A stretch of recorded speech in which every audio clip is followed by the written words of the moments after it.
Beginning, the dream that wouldn't end. I had the same dream for 73 nights.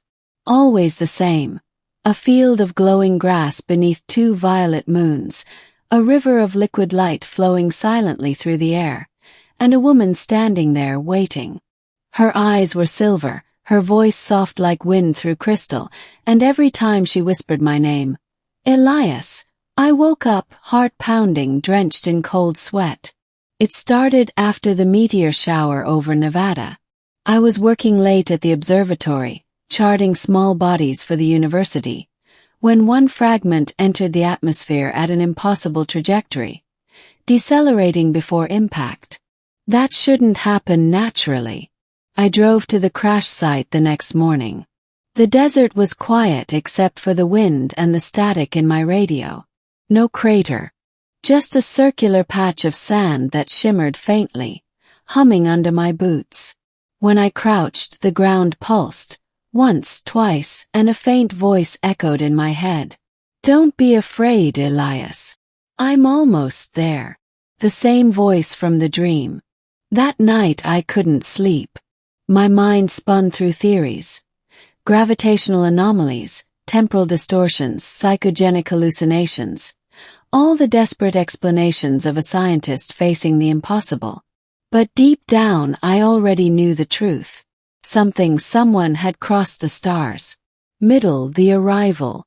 It happened on the 81st night. Thunder without clouds.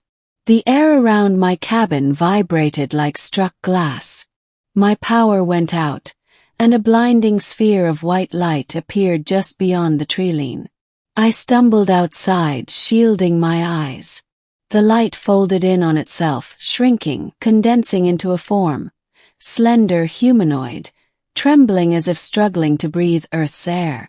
When the light faded, she was standing there. The woman from my dreams. Her silver eyes glowed faintly in the dark, her hair floated slightly, defying gravity, and her clothes, if they could be called that, were a seamless pattern of bioluminescent threads that pulsed in rhythm with her heartbeat. She looked terrified and relieved all at once. Elias, she breathed. I found you. I couldn't speak. My rational mind collapsed under the weight of what I saw. She took a step forward, hand trembling as she reached toward me. Do you remember? She asked. Remember what? Managed. Our bond. The calling you sent through the dreamscape. Dreamscape. Bond. It sounded like fantasy, but her words resonated somewhere deep inside me, like a buried chord struck after centuries of silence. I whispered, You were real. She nodded. I followed the resonance across the void.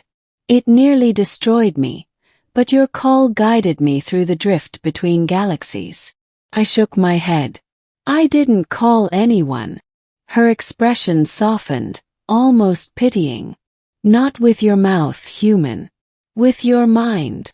We sat by my dying campfire as the night stretched thin.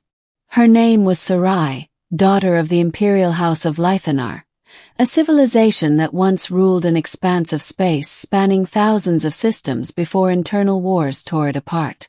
She was an exile now, the last of her kind's royal bloodline, hunted by those who feared what she carried. A consciousness network embedded within her DNA, capable of linking minds across light years. When her ship was destroyed near our solar system, she tried to anchor herself to a receptive mind. Mine apparently. Why me? Yes. She smiled faintly. Because you dreamed of the stars before you even saw them. Because loneliness echoes, Elias, and yours reached me. I didn't know whether to laugh or cry. She seemed fragile yet infinite, like the embodiment of everything I'd ever looked for through a telescope and never found. Middle part 2. The secret of the dream.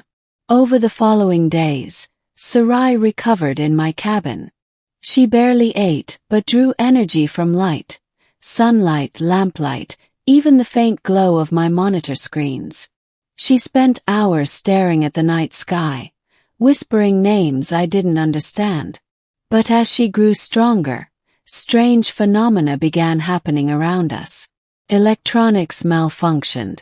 My dreams became vivid, shared. I would see through her memories. Crystalline cities suspended in orbit, oceans that sang when the wind passed, a child standing beneath a black sun. One night I woke gasping. My room shimmered with faint blue light, and Sarai stood beside my bed, her hand on my temple. "You saw it," she said quietly. "Your world," I whispered. "My failure," she corrected. She told me then. Her empire had fallen because of the same psychic link she now shared with me. The network that united her people also enslaved them. When the system was infected with a parasitic signal, a kind of collective madness, it turned entire worlds against each other. Sarai had escaped, severing her connection to save what remained of her mind. But when I dreamed of her, that bond had reawakened. "You called me because you carry part of it now," she said. "Part of what?" "The resonance.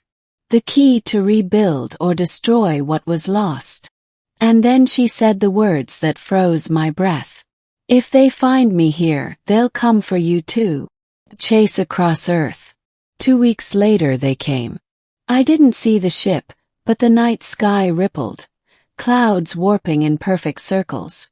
My instruments spiked with radiation far beyond known levels. Sarai's skin lit with warning patterns. "They've tracked my quantum signature. The hunters." She grabbed my arm. "We have to move." We ran into the forest. Branches snapped behind us, ground trembling under silent propulsion. Beams of faint red light swept through the fog. When one touched my shoulder, my entire nervous system screamed.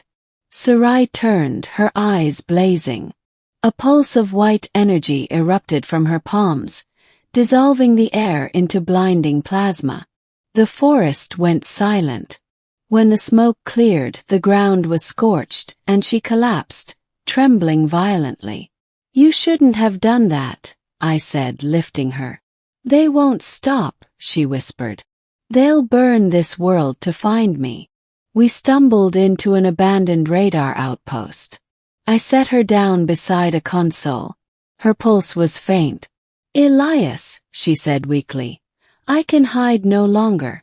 You must sever the bond." "How?" "Through your dreams. Tonight when you sleep, I'll open the gate between us. You'll see the core, destroy it." I nodded, even though my hands shook. I'd never felt so helpless. Or so connected to someone. Climax. The dream within the dream. That night, as I drifted into sleep, the world dissolved into blue fire. I stood once again in the glowing field beneath twin moons. Sarai waited there, but behind her, the sky was torn open, a vast black wound spilling light and shadow. "This is the core," she said. "The resonance network. It still lives inside us." Shapes moved within the rift, echoes of minds screaming in a language I couldn't comprehend. I felt their pull, their hunger. "If we destroy it," I said, "what happens to you?" She smiled sadly. "Then I'll finally rest." The words hit me harder than any explosion. "No. There has to be another way. Elias, please. Don't hesitate." She took my hands, guiding them to her chest. A blinding light formed between us. The rift trembled. I saw flashes, her childhood, her coronation, her people burning, and then her face, peaceful at last. I pressed my hands together. The light imploded. When I awoke, the sun was rising. The radar station was silent. Sarai was gone. Only a faint shimmer of silver dust remained where she had lain, and inside my mind, an echo of her voice. "You freed me. But part of me will always remain with you, Elias, across the stars."